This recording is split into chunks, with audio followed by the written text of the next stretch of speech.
Hey hi how are you. बहुत ही important question और बहुत ही बार पूछा जाने वाला क्वेश्चन।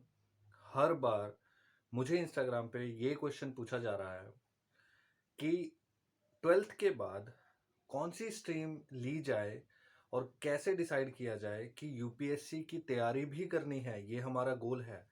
बट हमें कौन से सब्जेक्ट्स चूज करने चाहिए ट्वेल्थ के बाद कि जिससे हमारी तैयारी भी हो सके और थोड़ा बहुत हमारी जो लाइफ की प्रोफेशनलिज्म है और हमारी लाइफ का एक बैकअप प्लान है हमारे लिए, वो भी हमारे पास बचा रहे।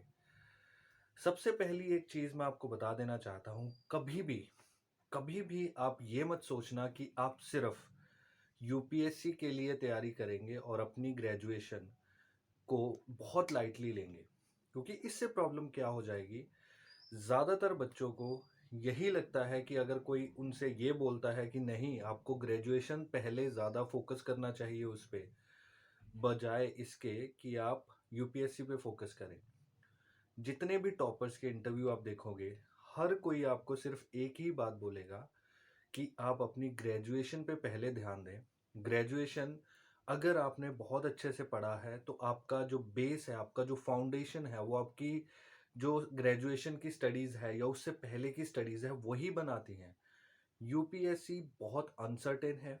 यूपीएससी में पूरे साल में 700-800 से ज़्यादा वैकेंसीज नहीं आती हैं और 700-800 ही रिक्रूटमेंट होगी। मैं यहाँ किसी को डीमोटिवेट नहीं कर रहा, सिर्फ आपको एक रियलिटी चेक दे रहा हूँ कि हाँ, हो सकता है आप किसी ऐसे पड़ाव पे हो कि आप कितनी मेहनत करने के बाद कहीं ना कहीं एक दो नंबर से चूक जाए, तो क्या करेंगे। अगर आपने ग्रेजुएशन भी ढंग से नहीं की है, यूपीएससी नहीं हुआ तो क्या होगा। जिंदगी खराब है। अटेम्प्ट पे अटेम्प्ट दे दिए जाओगे आप, फिर भी नहीं हो पाएगा, क्या करोगे। आपको हमेशा, कोई भी, किसी भी फील्ड में हो आप अपना ग्रेजुएशन बहुत अच्छे से करें, अपनी स्टडीज बहुत अच्छे से कंप्लीट करें, फिर उसके बाद यूपीएससी के बारे में सोचें। यूपीएससी की प्रेपरेशन के लिए एनसीईआरटीज अब अपने ग्रेजुएशन के फाइनल ईयर में स्टार्ट कर सकते हैं पढ़ना। बट ग्रेजुएशन बहुत इंपॉर्टेंट है और बहुत अच्छे से चूज करना ज़्यादा इंपॉर्टेंट है कंपैरेटिवली इसके कि आपको वो सब्जेक्ट चूज करने हैं जो यूपीएससी में आपको एक एज देंगे। देखिए, चूज कैसे करना है सब्जेक्ट्स को, ये डिपेंड करता है कि आपका इंटरेस्ट कितना है। सबसे ज़्यादा बढ़िया और सबसे ज़्यादा स्कोप अगर किसी फील्ड में है, जनरली बात कर रहा हूँ, वो है आईटी फील्ड में। अगर आप आईटी बैकग्राउंड से होंगे, आपको जॉब मिलने में आसानी रहेगी। या फिर आपके आपके पास कोई प्रोफेशनल डिग्री है, आप डॉक्टर हैं, आप लॉयर हैं, या आप किसी भी फील्ड में हैं बट प्रोफेशनल हैं, उसके बाद जब आप तैयारी तैयारी करने बैठोगे यूपीएससी की, तो आप अपनी बिल्कुल टेंशन के बिना तैयारी करोगे। आपको एक बैक ऑफ द माइंड, आपके सबकॉन्शियस माइंड में ये चलता रहेगा कि आपके पास ऑलरेडी एक वेल एस्टेब्लिश्ड एक डिग्री है आपके पास, जिससे आपको दिक्कत नहीं आएगी बाद में। बट आपको इस टाइम सिर्फ और सिर्फ फोकस करना है अपनी स्टडीज पे। मैक्सिमम स्टूडेंट ऐसे होते हैं जिन्होंने सिंपल ग्रेजुएशन कर रखी होती है, या फिर उनके जो प्रोफेशनल डिग्री नहीं होती है उनके पास, तो वो बड़ी प्रॉब्लम फेस करते हैं। वो हमेशा टेंशन में रहते हैं, अगर ये नहीं हुआ तो क्या होगा। तो उनका प्रोबेबिलिटी ये हो जाती है कि वो नेगेटिव ज़्यादा सोचते हैं बजाय पॉजिटिव के। जिस इंसान की ग्रेजुएशन एक प्रोफेशनल डिग्री के साथ कर रखी है उसने, तो वो बहुत कम सोचेगा। नेगेटिविटी नहीं आएगी उसकी। हमेशा सारी चीज़ें, हमेशा वो अपनी पॉजिटिव डायरेक्शन में सोचेगा कि ठीक है, मेरे पास एक बैकअप प्लान है, मैं बहुत अच्छे से उसमें तैयारी कर सकता हूँ, मुझे वो सोचने की ज़रूरत नहीं है, मुझे सिर्फ इस टाइम इस पर्टिकुलर एग्जाम पे फोकस करना है। आप जितना रिलैक्स होकर प्रेपरेशन करोगे उतना अच्छा परफॉर्म करोगे। ये आपको शायद बहुत लोगों ने, बहुत वीडियोस आपने मोटिवेशनल वीडियोस डाल देखी होंगी कि प्रेशर करो। प्रेशर करोगे भैया तो नहीं होगा। प्रेशर यहाँ डालोगे तो कुछ नहीं होगा। जितना इसको रिलैक्स होके, जितना अच्छे से पढ़ोगे, जितना रिलैक्स माइंड से पढ़ोगे, उतनी ज़्यादा अच्छे से मेमोराइज करोगे चीज़ों को, रिलेट कर करके पढ़ोगे।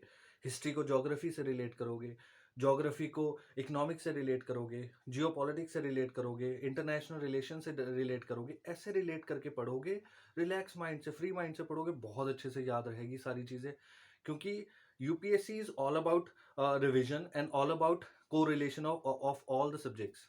आप जब को रिलेशन करोगे तो बहुत अच्छे से समझोगे चीज़ें और बहुत अच्छे से कंसेप्चुअल क्लैरिटी आएगी, आंसर कर पाओगे। अगर दिमाग में यही लेके चलोगे कि नहीं यार मेरा तो क्या होगा अगर ये नहीं हुआ, हमेशा नेगेटिविटी ज़्यादा आपकी ओवरकम करेगी आपकी पॉजिटिविटी को, तो आपका जो प्रिपरेशन पे भी बहुत इफेक्ट आएगा। हमेशा 12th के बाद अपने स्ट्रॉन्ग फील्ड चूज कीजिए, जो आपको लगता है कि आप जिस पर्टिकुलर सब्जेक्ट में स्ट्रॉन्ग है। आपने 11th-12th जैसे की है, 11th-12th में सपोज आप एक साइंस बैकग्राउंड से थे, आपने नॉन मेडिकल या मेडिकल किया, तो उसके बाद आप अपने फील्ड में जाएं, उसी फील्ड को एक्सप्लोर करें। उस फील्ड को एक्सप्लोर करने के बाद आप उसमें कोई प्रोफेशनल डिग्री लें, उसके बाद यूपीएससी की प्रिपरेशन में आए। कभी भी ग्रेजुएशन को लाइट नहीं मत लें, क्योंकि 5 लाख बच्चे बैठते हैं, 5 लाख बच्चों में से सिर्फ 700 लोगों की सिलेक्शन होती है, बाकी सब कुछ ना कुछ उनको करना पड़ता है। और ये सिलेक्शन, ये प्रोसेस प्रिपरेशन का बहुत अच्छा है, आपको बहुत कुछ सीखने को मिलेगा, बहुत कुछ। बट आपको ये बात भी सोच के रखना है कि अनसर्टेन है, कुछ भी हो सकता है, हो भी सकता है, नहीं भी हो सकता है। डीमोटिवेट नहीं कर रहा हूँ, रियलिटी चेक दे रहा हूँ, हो भी सकता है, नहीं भी हो सकता है।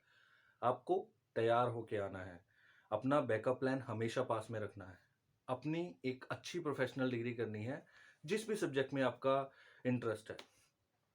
होप आपको ये वीडियो यूजफुल लगा हो, और जिनको भी कोई भी क्वेरी थी कि कैसे सब्जेक्ट चूज करना और कौन सा करना है और तैयारी कब स्टार्ट करनी है, उनकी सारी क्वेरीज, सारी ग्रीवांसेस इस वीडियो से क्लियर हो गई होंगी। कुछ भी अगर आपको और प्रॉब्लम हो तो कमेंट सेक्शन खुला है, पोस्ट कीजिए अपने कमेंट्स, मैं रिप्लाई ज़रूर करूँगा। आप वीडियो को देखते रहे आगे आने वाली को, और चैनल को ज़रूर सब्सक्राइब कर दें, वीडियो को लाइक करें। Thank you so much for watching.